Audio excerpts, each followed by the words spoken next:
Hello friends, இன்றைக்கி நம்ம வந்து குலோப் ஜாம் எப்படி செய்கிறது அப்படின்னு சொல்லி இன்றைக்கி நம்ம பார்க்க போகிறோம். இப்படி எடுத்து வச்சுருக்கிறேன். எடுத்து கொஞ்சமாக நம்ம சப்பாத்திக்கெல்லாம் நிறைய கொஞ்சம் தண்ணி ஊற்றி பிணைவோம். அதை விட கொஞ்சமே திக்காகவே நம்ம பிணைஞ்சிக்கலாம். சின்ன சின்ன உருண்டையாக நம்ம ரொம்ப பொடியாக தான் போடணும். சப்பாத்தி கொஞ்சம் பெருசாக போடுவோம்.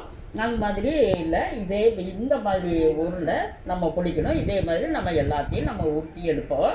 எடுத்து வச்ச மாவையெல்லாம் நம்ம வந்து இந்த மாதிரி சின்னதாக ஊற்றி எடுத்துக்குவோம். இப்போ நல்லா காஞ்சிடுச்சு. இப்போ நம்ம 1 by 1 நம்ம இதில் போட்டுக்கலாம்.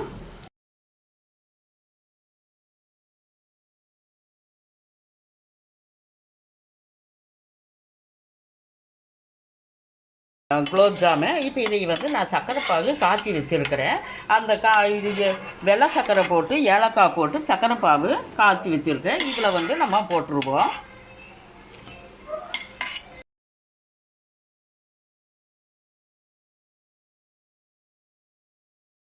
இன்னைக்கு நம்ம குலோப் ஜாம் செஞ்சுருக்குறோம்.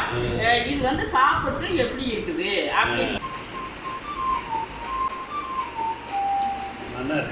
நல்லா இருக்கு. எங்க பார்க்கலாம். சூப்பராக இருக்குது.